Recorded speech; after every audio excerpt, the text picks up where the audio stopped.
Beer Temple, I am Chris Quinn coming to you from not down in the depths of the store today. I actually got my acting gear a little bit early.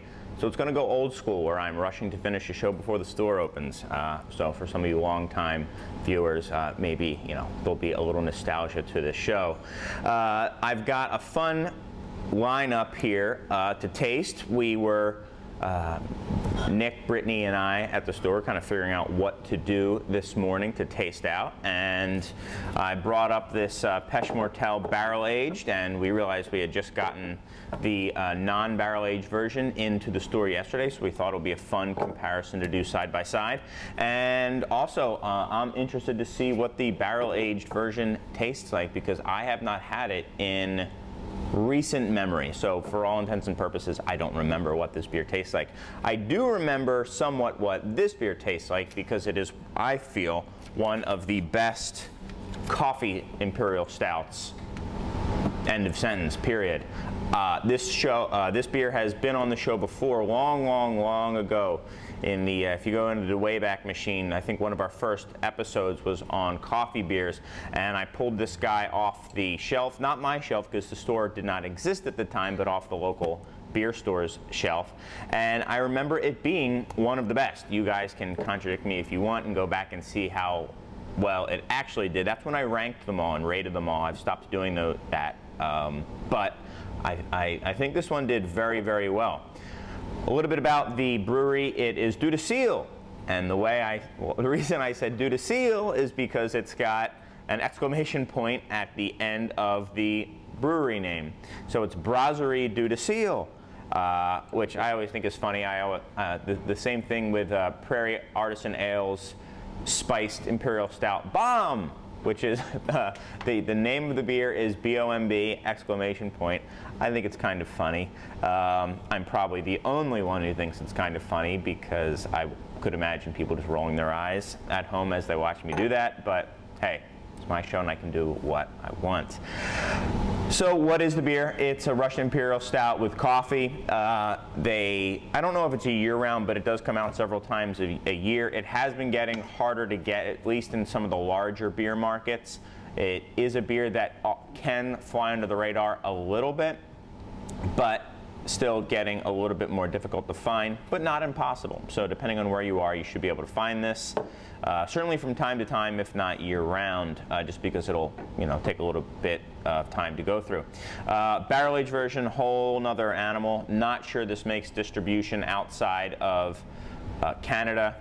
It is a Quebec-based brewery, Dieu du Ciel, focusing a lot on Belgian influenced, I'll say, beers. Just an absolutely wonderful brewery. They make a lot of really great stuff, a lot of nice stouts, and you know, they do IPAs and stuff like that, but my favorite, with the exception of their stouts, is some of their Belgian stuff. They do a triple with a dry hop triple that's wonderful, and they have a hibiscus beer that I think have had on the show as well, Rose de Hibiscus, which is awesome.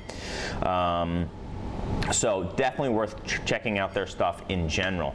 I also wanted to thank Jan, or Jan, depending on how it's pronounced. I'm very sorry, it's just a name I saw. But Jan, for dropping off the beer, thank you very much. This, I will say right now, this is from 2015, I believe. It could possibly be from 2014. No, it's from, yeah, this was bottled basically 2 months ago, so very fresh. This is the 2013 Special Reserve. So this one was from, spent an entire year in bourbon barrel. So not the same year, so it's not necessarily apples to apples, but close enough. So anyway, let's get into it. I'll start with the regular beer. Whoa. These beers are not chilled very much at all. I did also notice something I had forgotten. These are twist-offs. What do you know? Come on, Dieu du Ciel, get with it. That makes me nervous about this, because I found twist-off caps do not age as well. They let in oxygen a little bit more quickly than crown caps, you know. And in general, that I have found lends to oxygen getting in. Oxidation can be good with beer, especially some bigger, stronger beers like barley wines and stuff like that as they age. But eventually, oxygen will kill pretty much any beer. Any beer it'll kill, and the more oxygen, the faster you'll kill it. But I'm getting ahead of myself. It might be the best beer I've ever had. It's what you would expect from a big imperial stout with coffee. It is 9.5%, which at the time when this beer is being made for the first time, which this is pretty much an old school coffee imperial stout. 9.5 was pretty massive. You know, it seems almost quaint by today's standards, where you've got 15-16% barrel-aged Russian imperial stouts, or Russian imperial stouts. But really nice, very dark, really creamy tan head, very, very fine bubbles,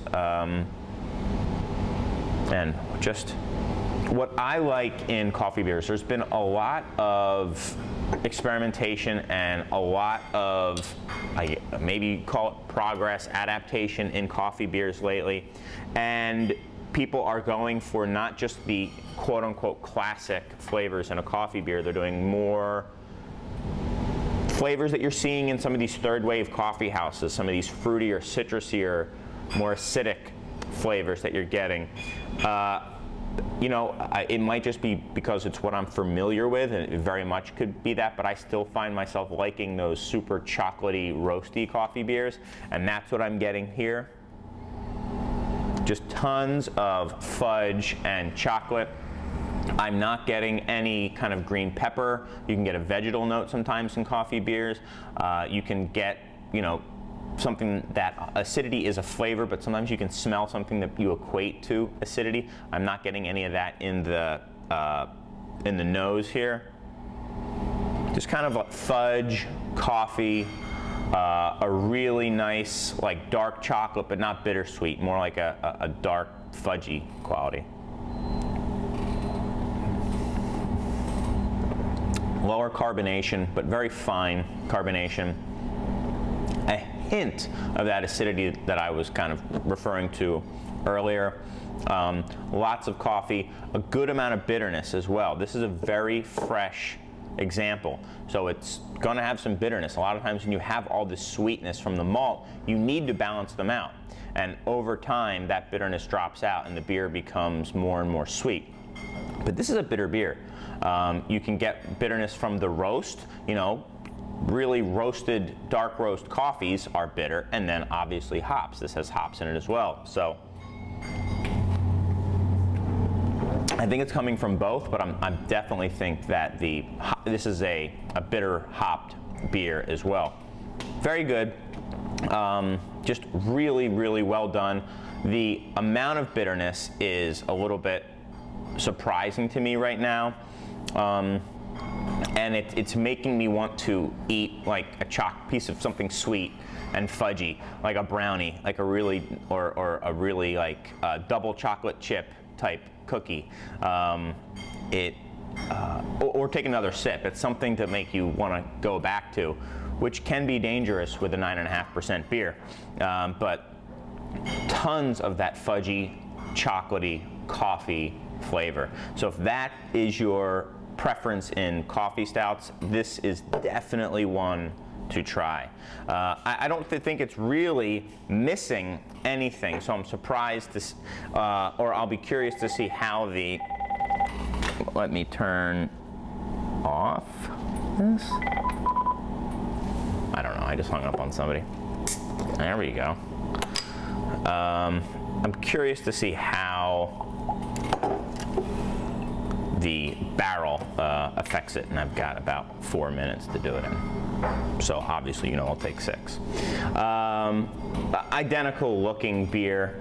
Certainly the age hasn't affected anything like that. No outward signs of massive amounts of oxidation, or certainly bad oxidation. Lots of coffee and lots of barrel here. A lot of wood and vanilla. Getting a lot of coconut, so like that toasted coconut vanilla thing versus just like straight oak that you get sometimes in barrels. A lot of chocolate espresso ice cream kind of going on here. I think vanilla really enhances the perception of chocolate too.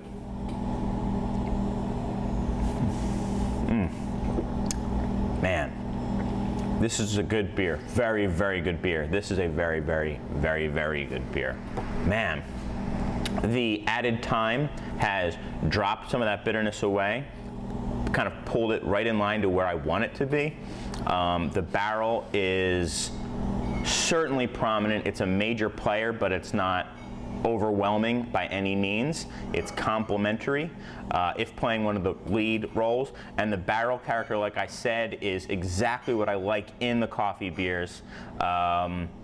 It's that toasted coconut chocolate type thing.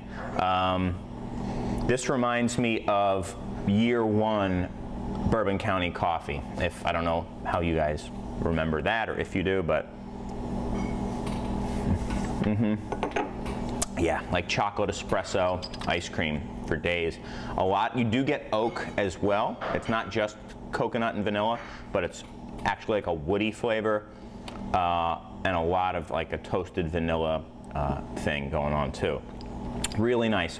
Some bitterness, but much, much less than this, and really as good a barrel-aged coffee beer as I could hope to have. I would put this, you know, side by side with anything. I'm not saying that in a blind tasting I would choose this #1 all the time. I don't think there's any beer that I would choose over any other beer every time. But it is of that upper echelon. It is that good. It is worth seeking out, and it's excellent. Not to say this is a slouch by any means. In fact, you know, maybe in a year, when some of that bitterness drops off, it will become even better, at least to my palate.